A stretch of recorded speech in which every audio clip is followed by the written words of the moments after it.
Hello, Mets fans, and welcome to another edition of the Just Mets podcast, the midweek show. My name is Andrew Claudio.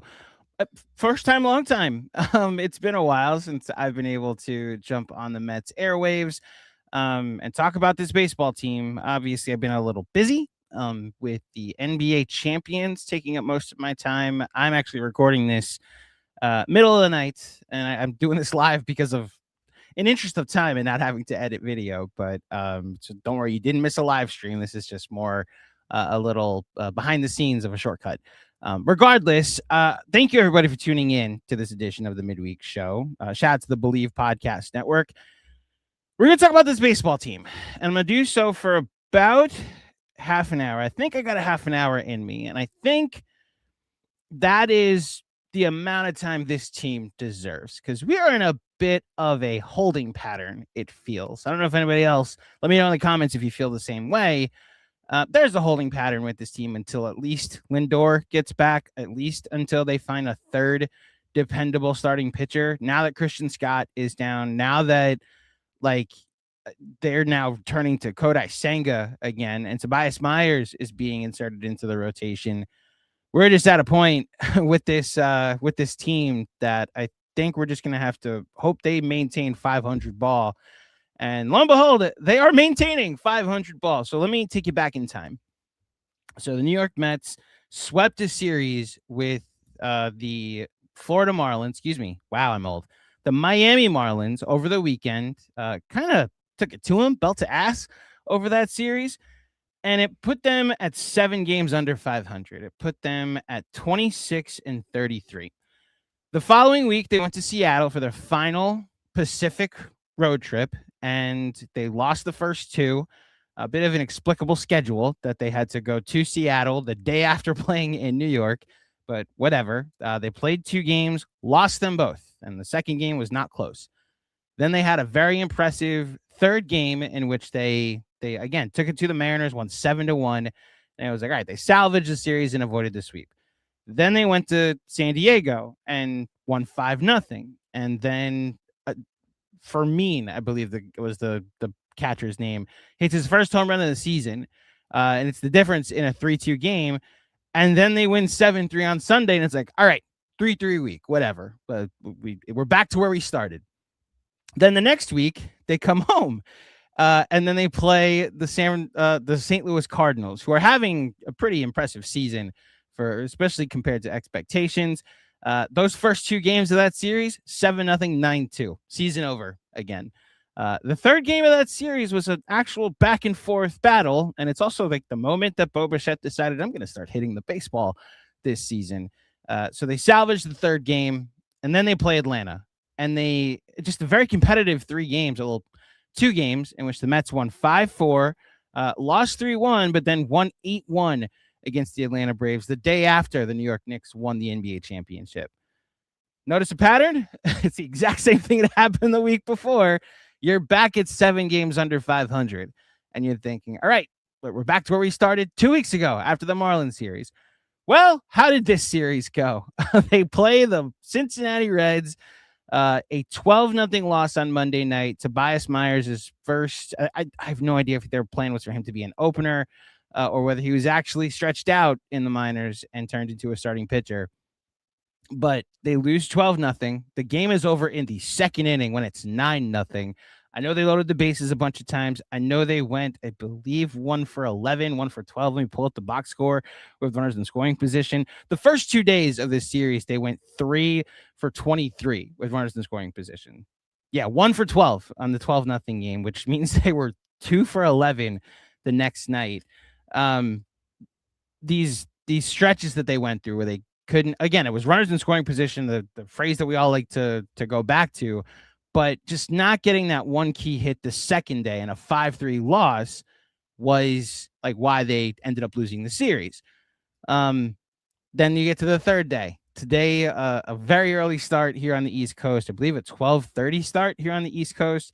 The Mets win 9-1 over the Cincinnati Reds. Bo Bichette with 3 hits. Juan Soto 3 hits. Nolan McLean 7 innings, 1 run. It makes you almost forget that Kodai Senga was back in our lives and giving up the runs that he did in the game against Cincinnati. on Tuesday night. In fact, I'll give you Senga's final line: 4 innings, 4 earned runs in this start, 82 pitches. ERA is at 9 on the season. And we're back to the same pattern. It would be very funny if they beat the Phillies on Thursday. For those who don't know, they're playing the Phillies on Thursday. Then they're off on Friday because I believe the World Cup is. I have no idea how the World Cup affects this. I don't know if the World Cup is in Philly and they didn't want to have to interfere with that. If I was a bit more informed, please let me know in the comments. There you go. Why the game on Philly? I know it's World Cup related, but why there's no game on Friday? But it'd be very funny if they beat the Phillies on Friday, lose on Saturday, beat the Phillies on Sunday, and wouldn't you know it, they'd be 9-9 in their last 18 games, and right back where we started. Quite literally right back where we started at the end of the Marlins series. And look, there are some positive signs to point to. Absolutely. Bo Bichette, what he's been over the last 13 games, I believe he has 24 hits in the last 13 games. He's raised his OPS over 100 points during this stretch. I've been saying in the Mets therapy recaps, it's going to be very funny when we're in the middle of August, and if he's still on this team, and he's got a 290 average, is on pace for 100 and whatever RBIs, and it's just a normal Bo Bichette season, because there was no way he was as bad as the player we saw for the first 2 months. I don't know if it's an adjustment to the National League, an adjustment to a new team, an adjustment to a new city after playing one place for your whole life.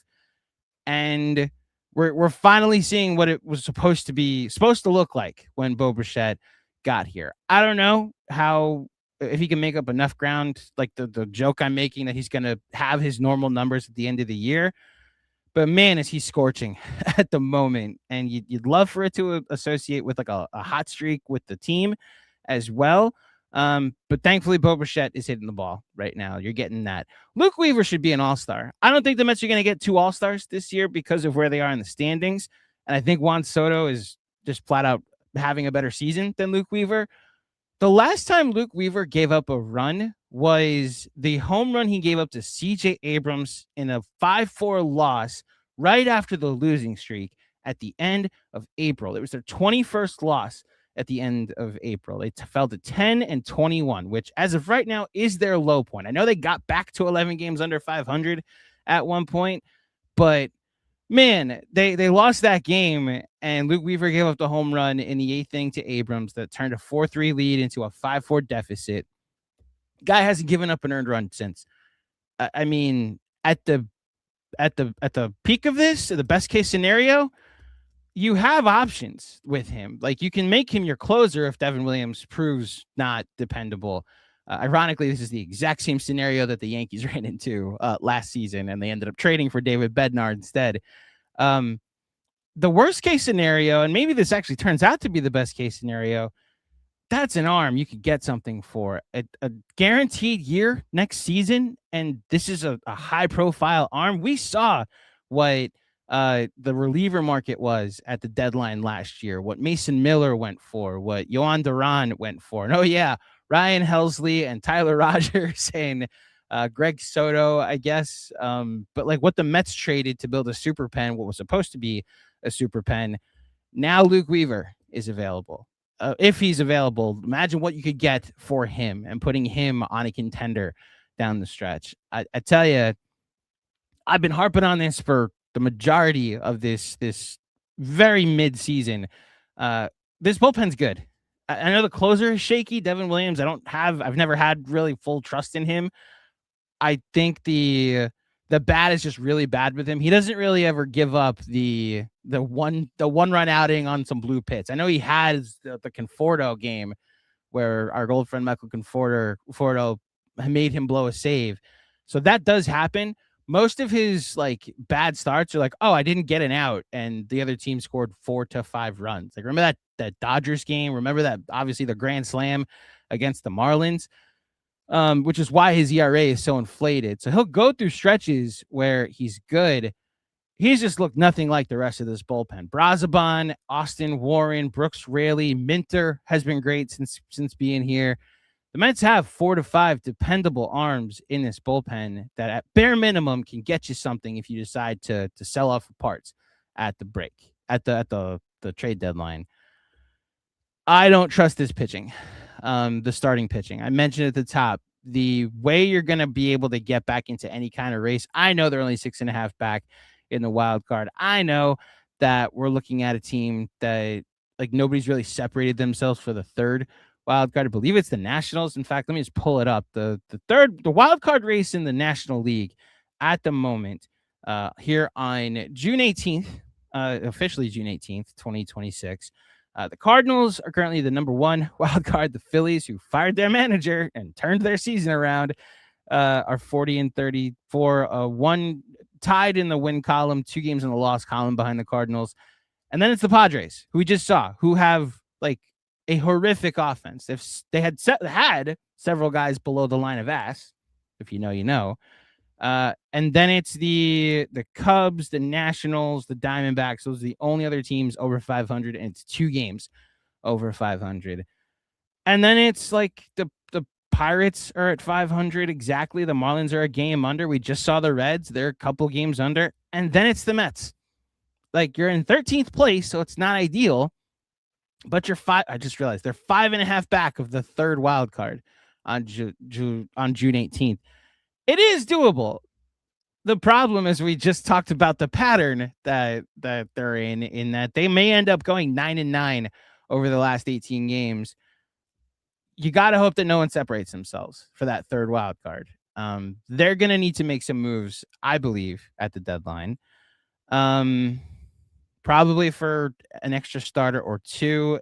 Look, Jonathan got sent down. I thought that was justified. I don't think he's ready to be a major league pitcher just yet. If they get to the trade deadline and they trade Freddie Peralta. I know Jeff Passan said there's like a very good chance the Mets trade Freddie Peralta at the deadline. To me, that's a value thing that they've gotten a good look at him. They realize this is not someone we want to invest the contract that it's going to take.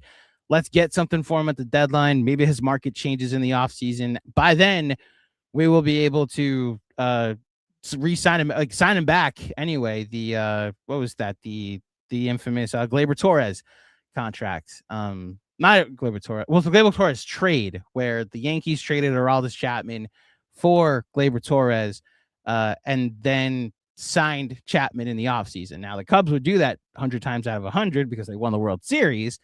But that's the idea, that you trade Freddie Peralta, get something back for him. You decide your season's going a certain direction.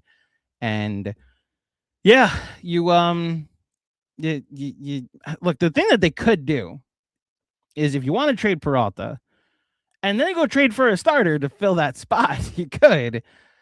Look, I'm not here to criticize David Stearns anymore. I just I'm out of words to, you know how I feel. I think he fucked up the offseason. I'm never going to mention Pete Alonso's name in like what could have been anymore, but man alive, are they just like starved for a first baseman at the moment, starved for a DH? I was so happy to see the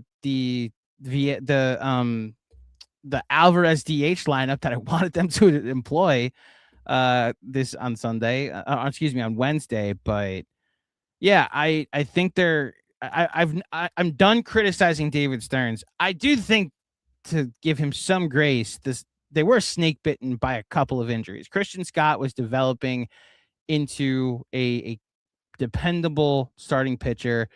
Clay Holmes looked like an all-star for a little bit. Imagine if they had like Peralta and Holmes and McLean and Christian Scott in this rotation, and you're just piecing it together for one start. You could get on a run that way. You could have a winning streak that gets you back to 500 and in this muck for the third wild card, especially with Lindor coming back. And like I mentioned, they're going to need some starting pitching. I haven't even mentioned that like Jared Young has stopped hitting, and MJ Melendez has stopped hitting. Like, MJ Melendez's batting average is under 200 now. I don't really care what Vientos has done the last 2 days. I maintain he's one of the worst players in baseball, and the sooner he's off the Mets, the better. I know Marcus Semien has had a couple of swings. Again, I have turned off the washed alarm. I do still think he falls in that category. And let's just check in on the line of ass. I know he had 2 hits today. I know cleanup hitter Marcus Semien had 2 hits today. For those who, I'll just say it again for those joining for the first time. The line of ass, the league average numbers for your slash line: batting average, on base, slugging, and OPS. The league average for all those numbers: batting average is 240, on base is 318, slugging is 388, OPS 706. If all 4 of your numbers, and you qualify for the amount of at-bats that you need, which is why Mark Vientos actually fell off the line of bats, because the Mets stopped playing him because he was the worst player in baseball. If you're all 4 of your numbers in your slash line are below league average, I think it's safe to declare your ass, right? And there's 29 players below the line of ass. That's all 4 of your numbers in the slash line are there. Okay, I'm going to probably have to keep explaining it, but that's where we stand. On the list of 29 players below the line of ass, Marcus Semien ranks, and this is according to Baseball Reference, 25th in B-WAR. So he's below the line of ass and like the 5th worst player, because there are guys on this list. There are players on this list that might be ass at the plate, but damn it, do they make up for it in the field. Evan Carter is hitting 176 this season. He's obviously like ass at the plate.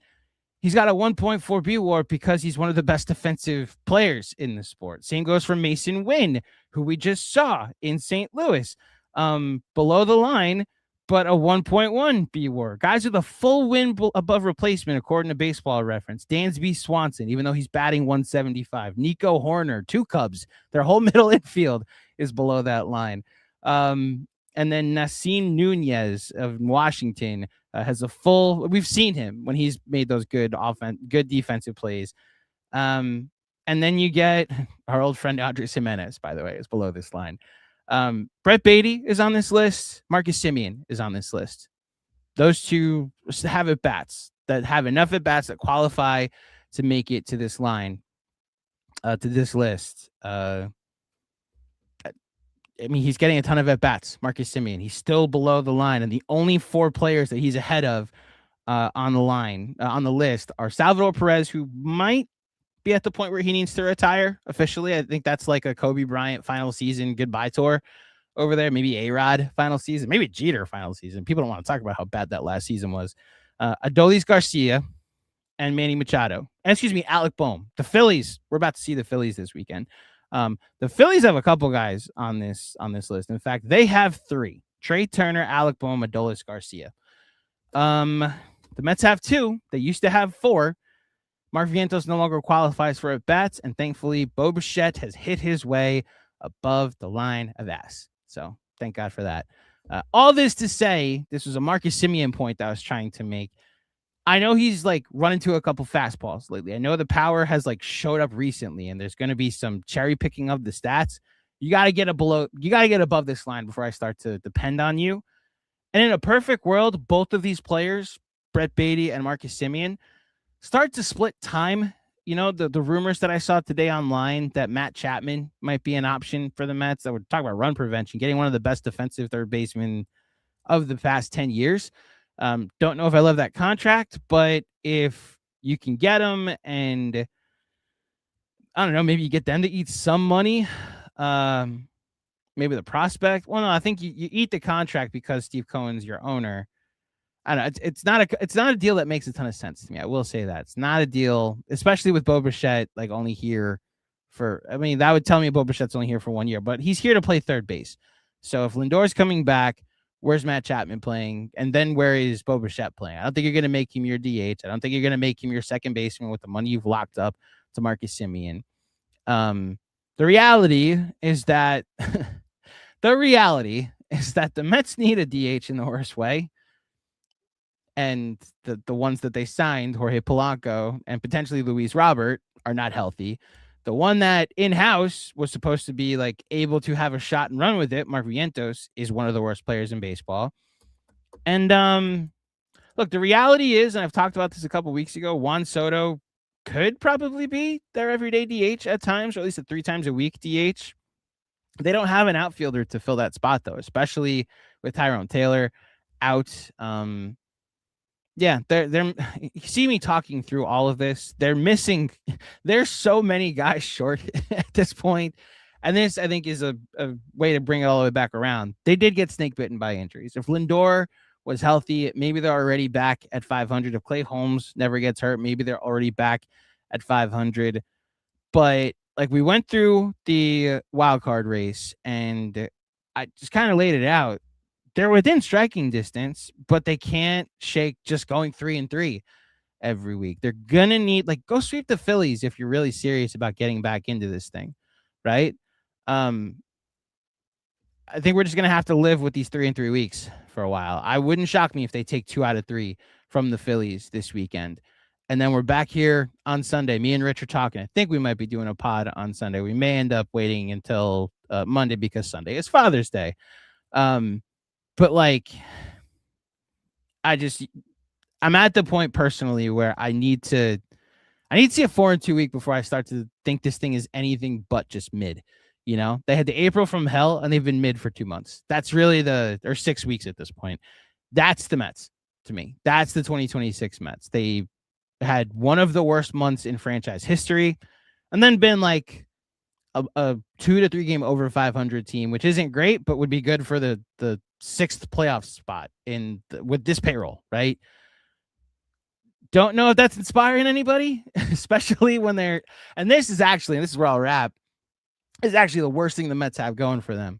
So the Yankees are, I believe, 17, maybe 18 games over 500. The New York Knicks are like the Beatles in this town. I'm about to go hang out with 2 million people over the 10-block radius in downtown Manhattan. They're all going to be wearing the Mets colors. We'll have no care in the world about what the Mets do on Thursday. May not have a care in the world of what the Mets do for a couple of weeks. And then you got the World Cup. They run the risk of just fading into irrelevancy, which is why that Marlins series that happened, it happened while the Knicks were waiting for their opponent in the Western Conference. They could have stolen some attention back, like gained some eyeballs.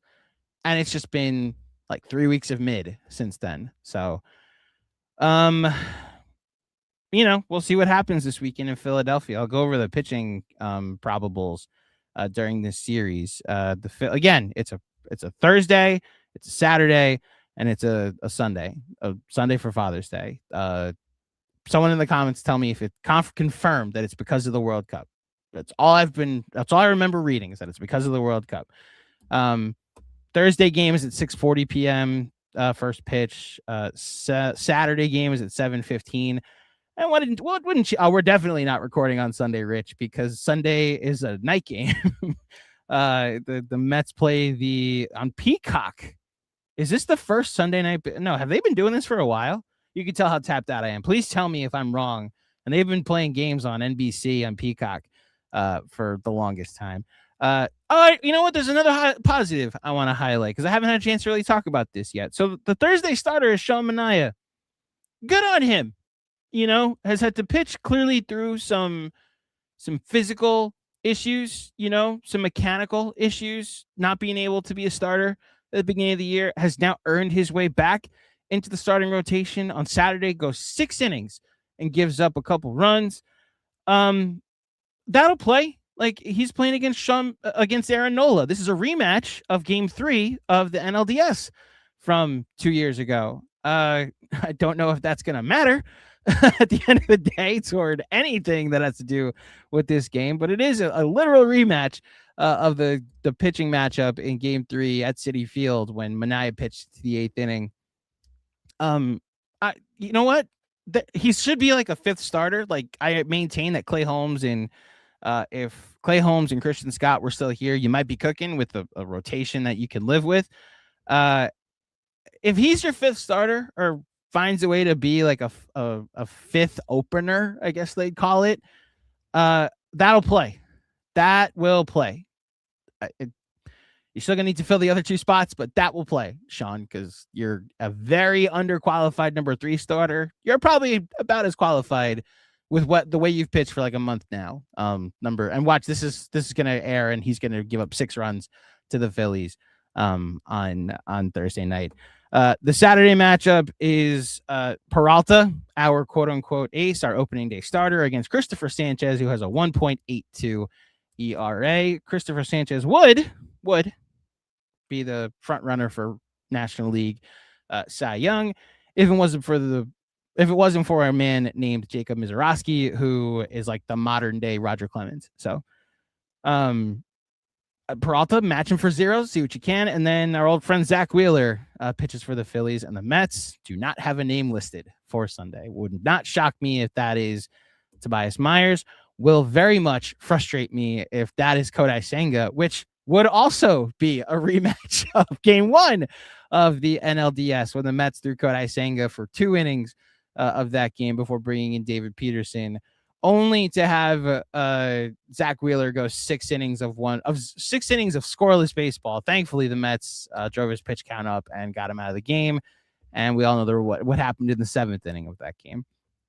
So, you know how much I love beating Philadelphia. You know how much I love that rivalry. Not much of a rivalry when one team is 6 games over 500 and the other team is struggling to have a winning week. But take 2 out of 3 and at least maintain this pattern that you've been on, and you can start to think about, okay, we finally made some progress from that Marlins series. We've actually gained another game under 500, and then you come home and play Washington. No, I'm looking at the Phillies schedule. Excuse me. They play the Phillies next weekend. That's right. So the Mets will come home after they play the Phillies to play the Chicago Cubs for 4. I'll say this, and I think this was one of the things that Rich and I talked about. The Mets will have a chance to gain ground on teams in front of them because they're playing teams in front of them. First things first, take 2 out of 3 in Philly at bare minimum. Get back to, where you were 13 games ago, 14 games ago, 15 exactly games ago. And then come home and you'll at least have a 7-game homestand. So no matter what, you will have a direction, one or the other. You go 3-4 or 4-3, and you'll either be losing ground or gaining ground. I like to have some results. I don't like the 3-3 weeks. I'd like to actually know if this team is getting better or getting worse. So we'll actually get some clarity next week. Okay, that 28 to 30 minute ramble session was your edition of the midweek show. Shout out to the Believe Podcast Network. If you dug the show, please head over to Apple or Spotify, leave a 5-star rating and a review. Like this video. Remember to subscribe. The march toward 4,000 subs is officially on. I'll just tell you right now, once the parade's over, once the draft is over, once free agency is over in the NBA, my focus will once again return. I should then add Summer League Fanatics Fest. I got a busy summer. The full-time job is very much been not taxing. I shouldn't say not taxing. It's just very busy. The New York Knicks went to the finals and won it. So there's been an extra month and a half of work that I have never had to account for in the past. It is the best job that you could potentially have, so I'm not complaining. But yeah, I apologize if I haven't had the chance to really focus on this baseball team. Some of you might be like, Andrew, me neither. Do you see this baseball team? Of course, we've been focusing on the New York Knicks. But yeah, I will be back with Rich in the not too distant future. We will, I guess, discuss when that will be. It looks like it makes sense to record late on Sunday night and just do some type of post-game show for the weekly recap. So we'll discuss and get back to you. But until next time, I am Andrew. Thank you for watching. Let's go Mets. And in the words of the immortal Gary Cohen, we are out of here.